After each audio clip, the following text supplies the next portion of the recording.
What are the essentials for a time traveller? Well, a time machine for one, ham, gadgets, and a nemesis.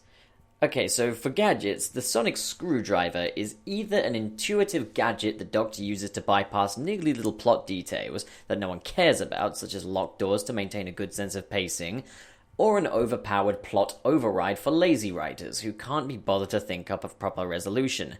Pun not intended, but retrospectively, I quite like it, so let's leave it in. Okay, so I'm going to be counting down all the sonic screwdrivers and ranking them. Here goes. In 11th place is Peter Capaldi's sonic screwdriver. This looks more like a Lego build than a tool. As if it weren't enough that this is arguably the most clumsy-looking thing the Doctor has ever carried, it is bright, plasticky blue, which clashes with the gold and silver metal attachments and has kind of a phallic end bit to it. I do quite like the pipe lights, though, as opposed to the usual round glowy light. However, this sonic screwdriver is just a bit of an eyesore. Many design elements were just working against each other for this one. In 10th place is Jody Whitaker's sonic screwdriver. I really wanted to put this in first place because it's made of 100% Sheffield steel. However, this is one example of a design element that, in its context, just didn't help itself and kinda invited the laughter and ridicule it got. Look, I put it this way. Upon first seeing this, Liz and I found a list of erotic pleasure toys that look less like erotic pleasure toys than this sonic screwdriver. Just, why would you risk it? You've got the first female Doctor, and the world is getting ready to either embrace it or ridicule it. So why would you give the first female Doctor the first sonic screwdriver to be so banana cucumber looking? As I say though, it is made of 100% Sheffield steel, so that is a plus side. In 9th place is Matt Smith's sonic screwdriver. It's a bit like Capaldi's in that this has that problem of looking like a toy immediately as opposed to a functional device. The top light is now gummy bear green and shaped like one of those sucky pacifier sweets. The rest of it's okay, but then it kind of has this Doc Ock claw at the top of it. I can't help but wonder what difference that makes, if it's open or shut. Either way, while there are a few design decisions that I would certainly change, it's actually a decent looking device. Heck, we've got the stinkers out the way now. It's kind of plain sailing from here on. In 8th place is John Pertwee's sonic screwdriver. It's a great design. I love the little satellite-looking top bit with the red ring. It looks functional but suitably space-agey and has aged pretty well, unlike much of the rest of Pertwee's era. The reason it's in 8th place as opposed to higher up on the list is pretty trivial, but the next few on this list are pretty trivial. I could do without the yellow swirly bit in the middle. Overall, though, that's, as I say, just a nitpick. In 7th place is Sylvester McCoy's sonic screwdriver. Basically the same as John Pertwee's sonic screwdriver, but the ring at the top is now silver as opposed to red, and has a small yellow stripe on the bottom. I prefer the ring in red, but whatever, it's trivial. In 6th place is John Hurt's sonic screwdriver. It's clean looking and retro, and I love that it's a return to the red and silver aesthetic. I love this look, however I missed the little red radar looking node at the top, and it looks a little bottom heavy without it. In 5th place is Tom Baker's sonic screwdriver. It's pretty much the same as Pertwee and McCoy's, but it's the best of them, because the ring around the node is still red and there's no yellow on it. In 4th place is Patrick Troughton's sonic screwdriver. You can't go wrong with just a small silver cylinder with a light in it. No, it doesn't look merchandisable at all, but honestly, it's chic by today's standards. Because of how simplistic and retro it looks, it kind of has an air of mystery about it because there's no visible function to it. In 3rd place, we have River Song's sonic screwdriver. This is basically just Christopher Eccleston's sonic screwdriver, but in edgy. I like the fact it looks a little bit more manual analog looking, like something homemade, or at least home augmented. It looks functional, tough, and I love the imagination behind the little ring pump thing on the side, as well as how beefed up the node cage looks. Before we get to my top picks, here's a few quick honourable mentions. John Sims' Master's laser screwdriver looks like one mean device. It's kinda sinister that a small tool that looks like consumer tech can blast lasers and accelerate the aging process. This thing is overpowered as heck, but in a way that's more of an obstacle than just a plot fix quick switch. Sarah Jane Smith was a woman, so rather than being equipped with a sonic screwdriver, she had a sonic lipstick, which sounds like a satirical parody of accidental sexism, but At least it's honest, unlike Jody Whitaker's Sonic Rabbit. In second place is Christopher Eccleston's Sonic Screwdriver, which looks honestly very respectable. It maintains the choral theme of the Tardis interior of the time, but has a very modern, very chic look to it. The combination of organic-looking elements and the metal gives this Sonic Screwdriver a timeless design aesthetic, and the blue light is easy to associate with ultraviolet, which does give this Sonic Screwdriver a sense of real-world function. As well as this, the design is kind of weighted well too. It doesn't feel too top-heavy or too bottom-heavy, because it maintains the kind of cylindrical look to it, without the stuff bolted here and there. This is the perfect Sonic Screwdriver. In first place is the Sonic Screwdriver from, DeviantArt maybe. This Sonic Screwdriver maintains a sense of function with its flat top. I know there's a name for this kind of screwdriver, but I just don't know it so very good. But then the deal is sealed with Sonic just on top, looking at as enthusiastic and friendly as ever. It's the kind of Sonic Screwdriver I'd certainly carry, because you never know, you might just need to assemble an IKEA table or something to keep the Cybermen at bay.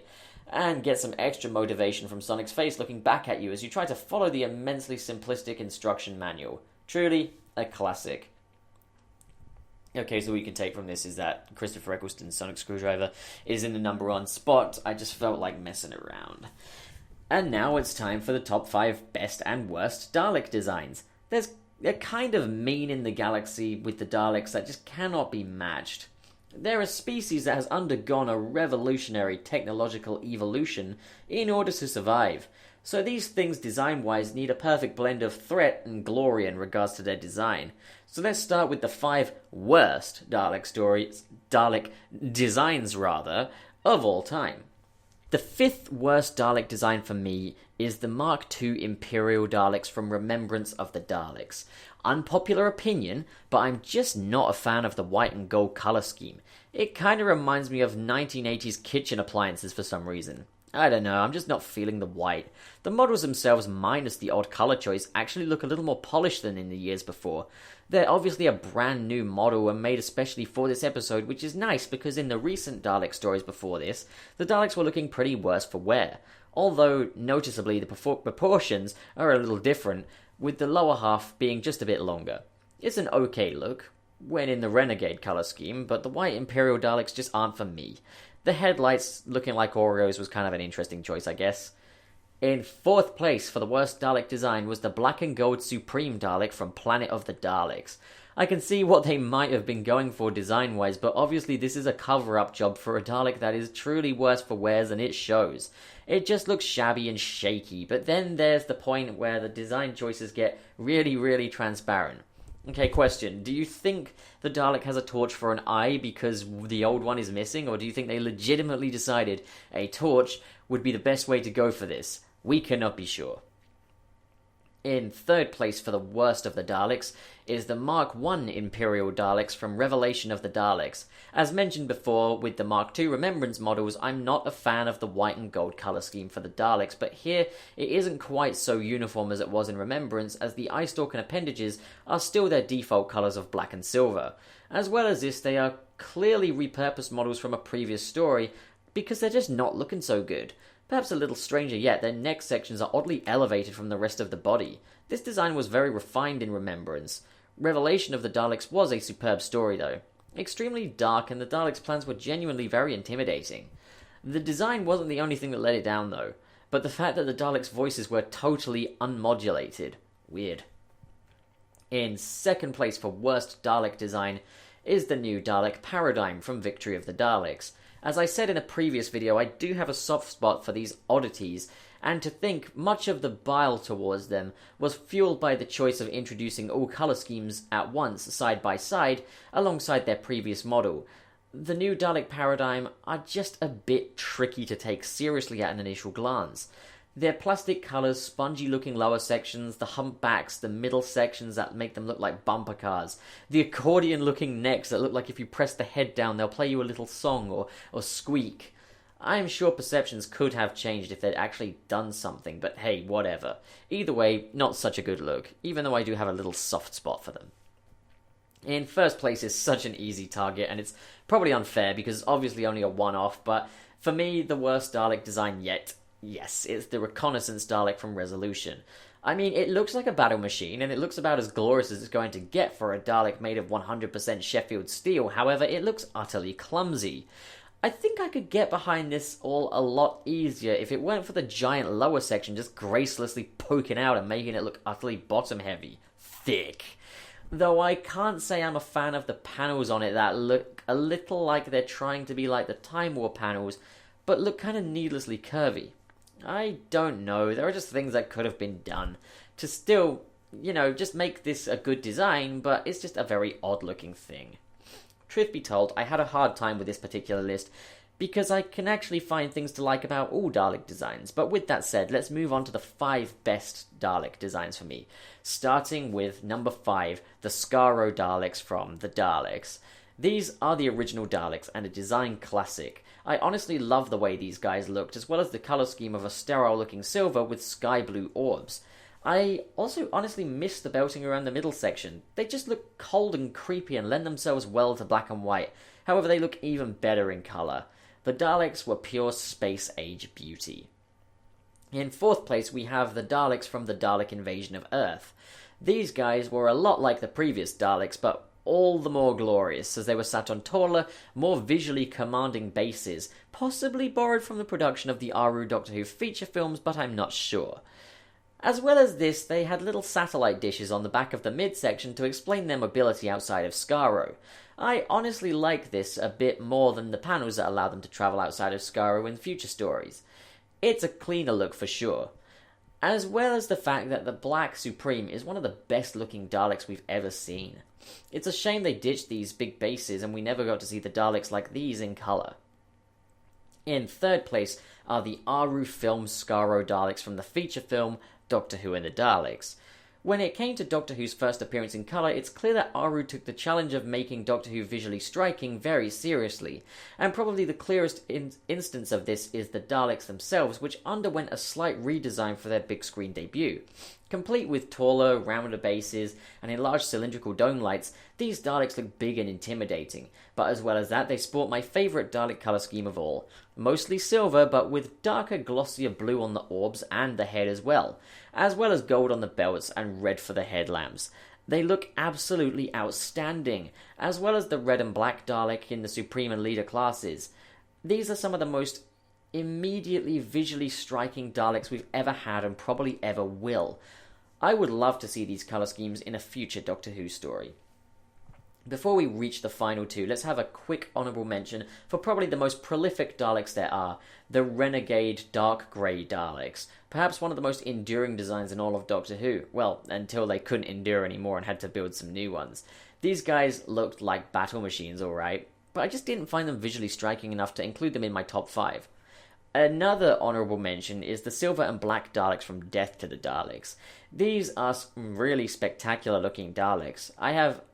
I actually even prefer them to the gunmetal grey Daleks that gained far more popularity and appearances. It's honestly a shame because these Daleks looked outstanding. Of course, I'd be joking if I didn't include an honourable mention for Evil of the Daleks, Dalek design. Everything about this episode looked so awesome, but oh well, thanks BBC, guess we'll just go screw ourselves. In 2nd place for best Dalek design are the Time War Daleks. The Time War Daleks look positively mean and legitimately metallic, unlike many of the previous models. Everything about this design was clearly tweaked for the modern age. Black rings around the orbs, indents in the panels, covered in bolts and lines, housing around the eye stalk, as well as the proportions of the Aru film Daleks, with enlarged headlamps and base, as well as supporting a bronze colour scheme for the standard Imperial Dalek. This Dalek truly packed a lot of grunt, and its abilities were even more exciting. This was an updated Dalek for a practical technological age, and it was spectacular. In the number 1 spot are the Dalek Ironsides from Victory of the Daleks. I'm honestly a bit lukewarm on this story, but I'd be laughing if I didn't take a moment to acknowledge how intimidating the Time War Daleks look in a camouflage colour scheme. The Daleks have never looked more battle-like, and I love the slight hint of green much more than just keeping them in flat grey. I would love to see these Daleks make a welcome return, minus the soldier resources wrapped around the belt and the Union Jack under the eye stalk. They have a perfect balance of intimidating battle machine and glorious space-age supremacy. Do you agree with my list? Lists? Perhaps not, as I do have weird tastes. So, how do you rank the Dalek designs and sonic screwdrivers? Comment below, discuss, and ask your friends what they think, provided they can still look you in the eye. And as always, if you enjoyed this video and you're new here, please do click subscribe to show support for your old pal Channel Pup. Thank you so much for watching, have an astounding day.